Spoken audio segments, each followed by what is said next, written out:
अस्सलाम वालेकुम everyone. Last lecture के अंदर हम लोगों ने फुल वेव रेक्टिफिकेशन डिस्कस की थी, लेकिन वो उसमें हमारे पास दो डायोड थे। अगर आप लोगों को याद हो तो उसमें हमारे पास पॉजिटिव हाफ साइकिल के केस में एक डायोड काम करता था और नेगेटिव हाफ साइकिल के केस में दूसरा डायोड काम करता था। अगर आप लोगों को थोड़ा सा याद हो, पॉजिटिव हाफ साइकिल के लिए D1 काम करता था तो हमें आउटपुट में पीक मिलती थी, और नेगेटिव हाफ साइकिल के लिए D2 काम करता था। काम करने से मेरा फॉरवर्ड बाइस्ड होता था, तो उस वक्त हमें आउटपुट में पीक मिलती थी। आज के लेक्चर के अंदर हमारे पास फुल वेव रेक्टिफायर है, यानी कि ब्रिज रेक्टिफायर। इसमें इसको हम लोग ब्रिज इसका नाम ब्रिज इस वजह से नाम देते हैं क्योंकि ये चारों जो डायोड हैं वो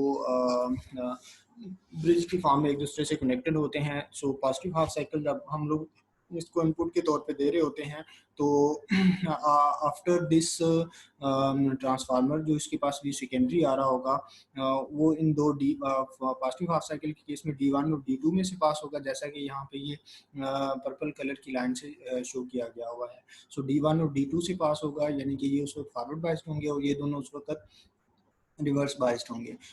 ये दोनों रिवर्स बाइस्ड होंगे। इस केस में जो सारे का सारा करंट जो होगा या वोल्टेज होगा वो D1 और D2 में से पास होगा।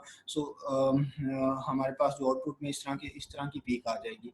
अब सिमिलरली जब हमारे पास नेगेटिव हाफ साइकिल होगा तो नेगेटिव हाफ साइकिल के केस में D3 और D4 फॉरवर्ड बाइस्ड होंगे और D1 D2 जो होंगे वो रिवर्स बाइस्ड होंगे। हमें आउटपुट में उस नेगेटिव हाफ साइकिल के केस में भी आउटपुट में एक पीक मिलेगी। अब ये जो पीक होगी, ये चीज़ ध्यान में रखना है कि एग्जैक्टली इनपुट के इक्वल नहीं होगी, क्योंकि ये वी इनपुट पहले ट्रांसफार्मर से पास होगी, यहाँ से स्टेप अप या स्टेप डाउन होगी based upon the turns ratio, और उसके बाद जैसे ही वो डायोड से पास होगी तो then based upon the ideal model और प्रैक्टिकल मॉडल, वो उसकी हम लोग पी की जो मैक्सिमम वैल्यू है उसको रिप्रेजेंट करेंगे।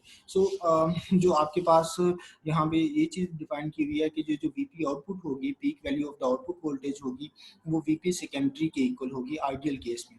लेकिन जब हमारे पास प्रैक्टिकल केस होगा तो उस केस में चूँकि पॉजिटिव हाफ साइकिल के केस में हो या नेगेटिव हाफ साइकिल के केस में, तो जो वोल्टेज है वो साइमल्टेनियसली दो डायोड से पास हो रहा होता है। एक डायोड का जो पोटेंशियल बैरियर की वैल्यू 0.7 वोल्टेज होती है, दो की फिर 1.4 होगी, तो ओवरऑल जो वीपी सेकेंडरी होगा उसमें से 1.4 माइनस हो जाएगा। ठीक है। अब उसके बाद यानी कि ये आइडियल केस में उसकी वैल्यू आएगी और ये उसकी प्रैक्टिकल के केस में ये 1.4 बिकॉज टू डायोड में से पास हो रहा है। फॉर फुल वेव रेक्टिफिकेशन जो पीक इनवर्स वोल्टेज होगा, लास्ट लेक्चर के अंदर हम लोगों ने कैलकुलेट किया था कि that was equal to VP secondary minus 0.7 voltage. अब वीपी सेकेंडरी की वैल्यू अगर हम लोग यहाँ से कैलकुलेट करें तो ये 1.4 वोल्टेज दूसरी साइड पे जाके पॉजिटिव हो जाएगा और वीपी आउटपुट प्लस 1.4 हो जाएगा। तो इस वीपी सेकेंडरी की जगह पे उसकी वैल्यू पुट करेंगे तो आपके पास peak inverse voltage will be equal to VP output plus 0.7 voltage आ जाएगा। Again full wave bridge full wave rectifier के अंदर पॉजिटिव हाफ साइकिल के लिए D1 और D2 फॉरवर्ड बाइस्ड होंगे, D3 और D4 रिवर्स बाइस्ड होंगे और हमें आउटपुट में पीक मिलेगी। और नेगेटिव हाफ साइकिल के अंदर D3 और D4 हमारे पास फॉरवर्ड बाइस्ड होंगे और D1 और D2 रिवर्स बाइस्ड होंगे। हमें D3 और D4 की वजह से आउटपुट में पीक मिलेगी। अब नेक्स्ट इससे रेलिवेंट एग्जांपल है, determine the peak output voltage for the bridge rectifier assuming the practical model. What peak inverse voltage rating is required for the diode. The transformer specified have a 12 VRMS secondary voltage for the standard 112 voltage across the primary। अब यहाँ पे ये थोड़ी सी आखिरी statement समझने वाली है। हमने आउटपुट वोल्टेज कैलकुलेट करना है और इसके अलावा पीक इनवर्स वोल्टेज कैलकुलेट करना है, यानी कि दो वैल्यूज हम लोगों ने कैलकुलेट करनी है। बट जो हमें दिया गया है 110 हमें हम लोग इनपुट के तौर पे प्रोवाइड कर रहे हैं और ट्रांसफार्मर से पास होने के बाद जो वीपी सेकेंडरी हमारे पास आ रहा है वो 12 रूट मीन स्क्वायर वोल्टेज आ रहा है। अब रूट मीन स्क्वायर क्या है, ये आगे स्लाइड्स के अंदर भी थोड़ा सा डिटेल्स में एक्सप्लेन कर दूंगा आज के ही लेक्चर में। अब जो वीपी सेकेंडरी है, ये फार्मूला थोड़ी देर तक मैं आगे अगले लेक्चर्स के अंदर अगले लेक्चर नहीं इसी लेक्चर के एंड पे ये ड्राइव भी हो जाएगा।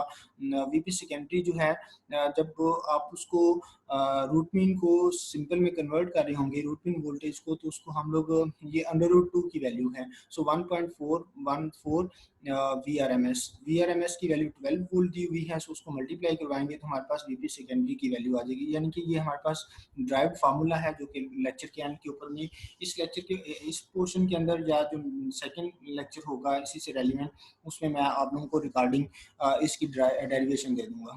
सो जब यहाँ पे पुट करेंगे तो ये अराउंड 17 वोल्ट के इक्वल आ जाएगा। तो अभी थोड़ी देर पहले हमने वीपी आउटपुट देखा कि वो वीपी सेकेंडरी माइनस, चूंकि दो डायोड से पास हो रहा था, -1.4 वोल्ट, तो उसकी वैल्यू को पुट करेंगे हमारे पास 15.6 वोल्ट आउटपुट के तौर पे शो हो जाएगा। अब पीआईवी हमारे पास क्या था, वीपी आउटपुट प्लस 0.7 वोल्टेज, तो वीपी आउटपुट हम लोगों ने 15.76 प्लस 0.7 वोल्ट, तो ओवरऑल हमारे पास 16.3 वोल्ट, यानी कि ये पीक इनवर्स वोल्टेज शो कर रहा है कि ये 16.3 वोल्टेज वो वैल्यू होगी जो रिवर्स बायस के केस में डायोड में से मैक्सिमम इनपुट वोल्टेज पास होगा, उसके बाद वो क्या करेगा, ब्रेकडाउन की स्टेज में चला जाएगा। अब नेक्स्ट इसी पोर्शन के अंदर हम लोग फर्दर डिफाइन करेंगे। हमने पावर सप्लाई को डिफाइन किया था कि पहले हम लोग जो इनपुट से देंगे उसको रेक्टिफिकेशन के जरिए हम लोग उसका कोई एक पोर्शन नेगेटिव हाफ साइकिल को क्या करेंगे, रिमूव कर देंगे, चाहे वो हाफ वेव है चाहे वो आपके पास फुल वेव है। जब हम लोग इनपुट सिग्नल को रेक्टिफाई कर लेते हैं तो आपके पास आउटपुट कुछ इस तरह से आती है। अब इस सर्किट के अंदर इस सिग्नल के अंदर अब डिवाइस क्या है, वो जीरो से मैक्सिमम पे जा रही है, मैक्सिमम से जीरो पे आ रही है, यानी कि वो ऑन होके मैक्सिमम स्पीड पे जाएगी, फिर वो ऑन ऑफ स्टेज के ऊपर आएगी, फिर ऑन होके मैक्सिमम की तरफ जाएगी और कंटिन्यूसली ये काम कर रही होगी। इस वजह से उस डिवाइस के अंदर शॉर्ट सर्किटिंग के चांसेस होंगे। सो हमारी कोशिश होगी कि इस सिग्नल को क्या कर लिया जाए, स्मूथ कर लिया जाए। सो स्मूथ करने के लिए हम लोग फिल्टर सर्किट को यूज़ करते हैं, यानी कि जो रेक्टिफाइड सर्किट की आउटपुट होती है वो हम लोग किसको प्रोवाइड कर देते हैं, फिल्टर सर्किट को। फिल्टर सर्किट उसमें से क्या करता है, एटलीस्ट वो जिसमें वो ऑफ हो रहा होता है उस पोर्शन को वो क्या करता है, रिमूव कर देता है, यानी कि उसका जो साइनोसाइडल पोर्शन होता है उसको वो रिमूव कर देता है, उसको थोड़ा सा स्मूथ करने की कोशिश करता है। अब ये जो फिल्टर सर्किट है वो हम लोग कैपेसिटर्स की मदद से इम्प्लीमेंट करते हैं, और जो रेगुलेटर होते हैं एक इंटीग्रेटेड सर्किट होते हैं जिनकी मदद से हम लोग इसको एक कांस्टेंट डीसी में कन्वर्ट करते हैं, ताकि हम लोग जो अनसर्टन फ्लक्चुएशंस होती हैं इनपुट के अंदर उसको अवॉइड कर सकें और हमारी जो डिवाइस है वो एक कांस्टेंट डीसी के ऊपर काम करती रहे। सो एक चीज़ और ध्यान में रखें कि जो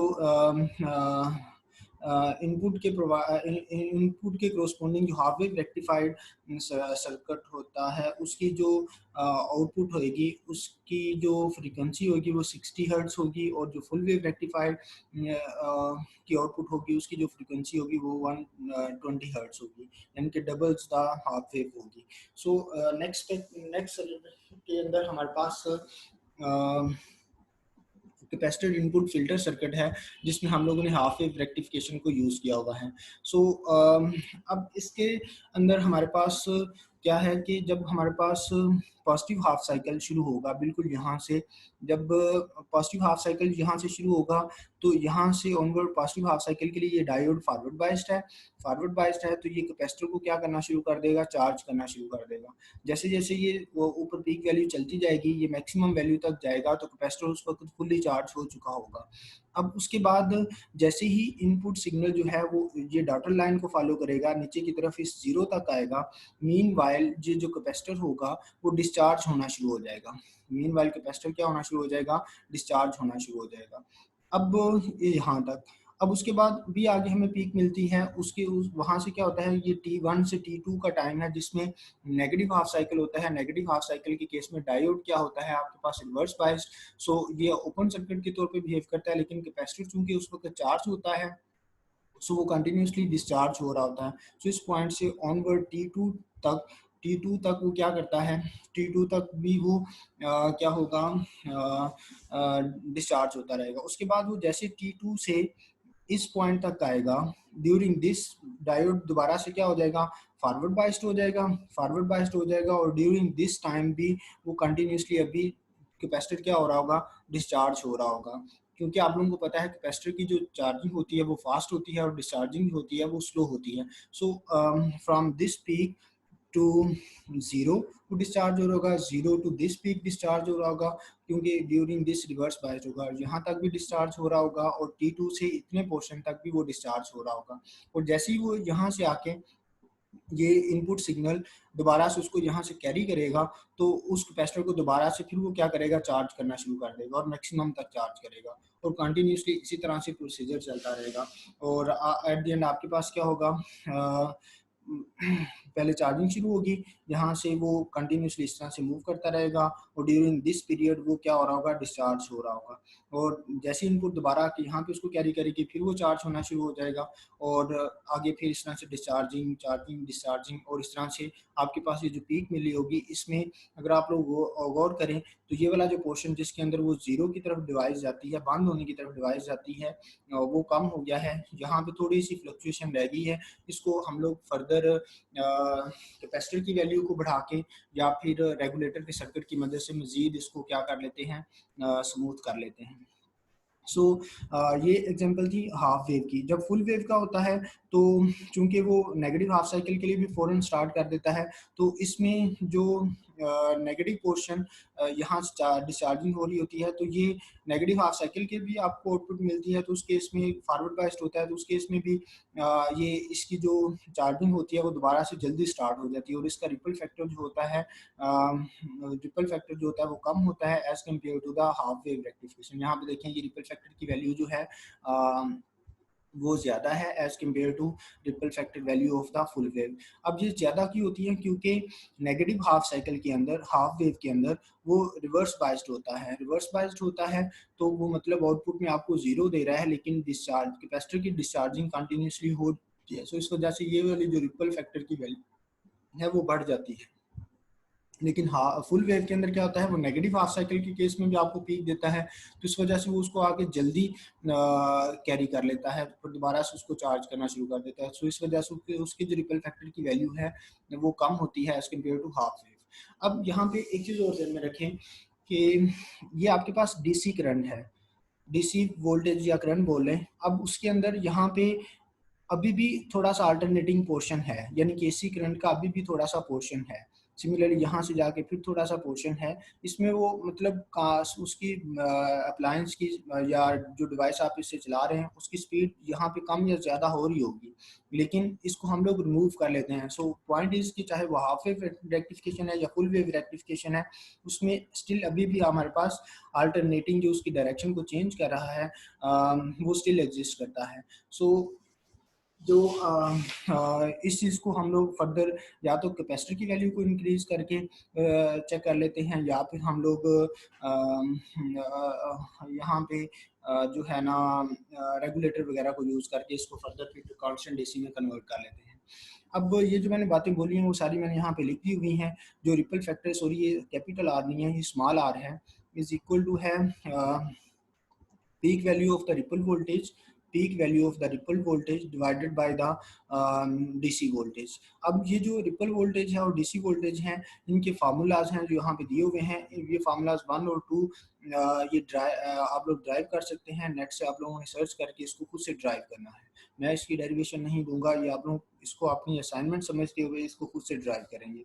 अब इसमें VRPP क्या है, यानी कि पीक टू पीक, एक पीक से दूसरी पीक के दरमियान जो रिपल वोल्टेज की वैल्यू है, वो हमारे पास कंसिडर होगी। एक पीक से दूसरी पीक के दरमियान जो रिपल वोल्टेज की वैल्यू है वो आपके पास VRPP है। एंड सिमिलरली VDC क्या है, ये आपके पास बेसिकली एवरेज वोल्टेज है जो हम लोग लास्ट टाइम कैलकुलेट कर चुके हुए थे। सो बस किसी एक बच्चे ने क्वेश्चन भी पूछा था, सर ये एवरेज वोल्टेज हम लोग कहाँ पे यूज़ करेंगे, तो मैंने आपसे कहा था कि फ्यूचर में ये यूटिलाइज होगा। तो ये जो VDC है ये बेसिकली एवरेज वोल्टेज है जो कि रिपल फैक्टर को कैलकुलेट करने में यूज़ हो रहा है। सो आप लोग को उसको अहम ही ना कंसिडर करें कि वो जो डेरिवेशन की हुई है वो बस फजूल में थी, वो यहाँ पे यूज़ होगी। यानी कि हमने जब उसको फिल्टर सर्किट डिस्कस करना है तो उसमें रिपल फैक्टर बहुत इंपॉर्टेंट है। सो रिपल फैक्टर की डेफिनेशन के अंदर एवरेज वोल्टेज यूज हो रहा है। सो हम लोग ये जो रिपल फैक्टर है इसको रिड्यूस कर सकते हैं, जैसे मैंने अभी बोला ये रिपल फैक्टर को रिड्यूस कर सकते हैं, हाफ वेव की बजाय फुल वेव यूज कर लें। और फुल वेव में भी अगर हम लोग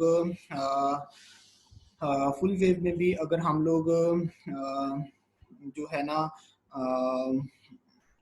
अच्छा कैपेसिटर यूज़ कर लेंगे, यहाँ पे अच्छा कैपेसिटर यूज़ कर लेंगे, अच्छी कैपेसिटेंस वाला, तो देन भी हमारे पास जो है ना जो रिपल फैक्टर की वैल्यू कम हो जाएगी। सो नेक्स्ट हमारे पास एग्जांपल है, determine the ripple factor for the filter which rectified with the load as indicated in the figure this. So यहाँ पे हमारे पास जो इनपुट प्रोवाइड की जा रही है वो 115 VRMS है। यहाँ पे टर्न रेशियो हमारे पास 10/1 है, यानी कि 10 प्राइमरी के अंदर है तो 1 आपके पास सेकेंडरी के अंदर है। सो यहाँ से हमारे पास जो टर्न रेशियो आएगी, सेकेंडरी डिवाइडेड बाय प्राइमरी होता है, तो 1/10 करेंगे तो हमारे पास turn ratio n is equal to 0.5 आ जाएगी। सो जो प्राइमरी वोल्टेज है वीपी प्राइमरी,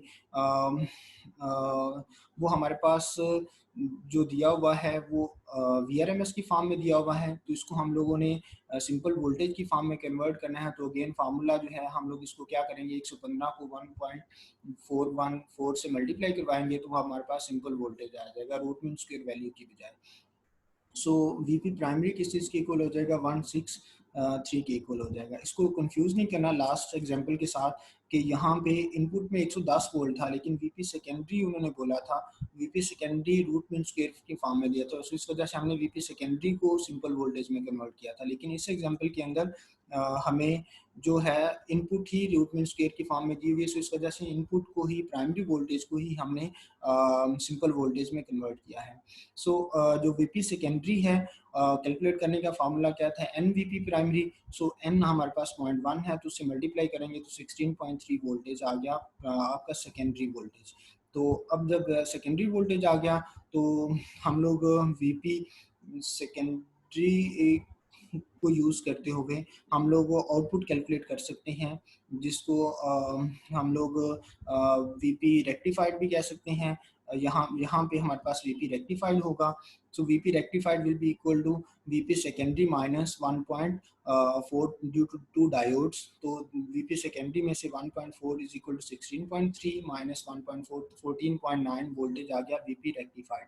यानी कि यहाँ से VRMS दिया हुआ था तो उसको वीपी प्राइमरी में कन्वर्ट किया, यहाँ पे वीपी सेकेंडरी कैलकुलेट कर लिया, इन डायोड से पास होगा तो यहाँ पे हम लोगों ने वीपी रेक्टिफाइड कैलकुलेट कर लिया। अब ये जो वीपी रेक्टिफाइड होगा वो इस कैपेसिटर को दिया जाएगा और ये चार्ज और डिस्चार्ज हो रहा होगा according to the formula. So पहले रिपल फैक्टर कैलकुलेट करने के लिए हमारे पास फार्मूला था R is equal to this. VRPP calculate करने के लिए हम लोग ये वाला फार्मूला इस्तेमाल करेंगे, VDC कैलकुलेट करने के लिए हम लोग ये वाला फार्मूला इस्तेमाल कर सकते हैं। सो यहाँ पे फ्रीक्वेंसी चूंकि ये फुल वेव यूज़ हो रहा है तो इस वजह से 112 हर्ट्स यूज़ होगी, जैसे मैंने लास्ट अभी थोड़ी देर पहले बता दिया था कि फुल वेव के अंदर जो फ्रीक्वेंसी होगी 112 हर्ट्स होगी। और ये ध्यान रखें कि अगर सर्किट आपको हाफ वेव दिया हुआ तो देन आप यहाँ पे फ्रीक्वेंसी जो है वो 60 यूज़ करेंगे। सो जो लोड रेजिस्टेंस है वो 2.2 के ओम है, और सिमिलरली जो कैपेसिटेंस की वैल्यू है 50 माइक्रोफैरड है, और उसके बाद वीपी रेक्टिफाइड 14.9, आपके पास जो VRPP peak to peak ripple voltage की वैल्यू 1.13 वोल्टेज आ जाएगी। सो जो आपके पास VDC की value again using the formula and solving 14.3 voltage आपके पास आ जाएगा। इन दोनों वैल्यूज़ को हम लोग यहाँ पे यूटिलाइज करेंगे तो आपके पास रिपल फैक्टर की वैल्यू जो आ जाएगी 0.079 आ जाएगी, जो कि 79% वैल्यू है to the output voltage. So hopefully आप लोगों को इस मेडिकल की समझ आ गई होगी। नेक्स्ट कुछ प्रॉपर्टीज हैं जो कि हम लोग नेक्स्ट लेक्चर के अंदर डिस्कस करेंगे। यस बाकी इंशाल्लाह नेक्स्ट लेक्चर में डिस्कस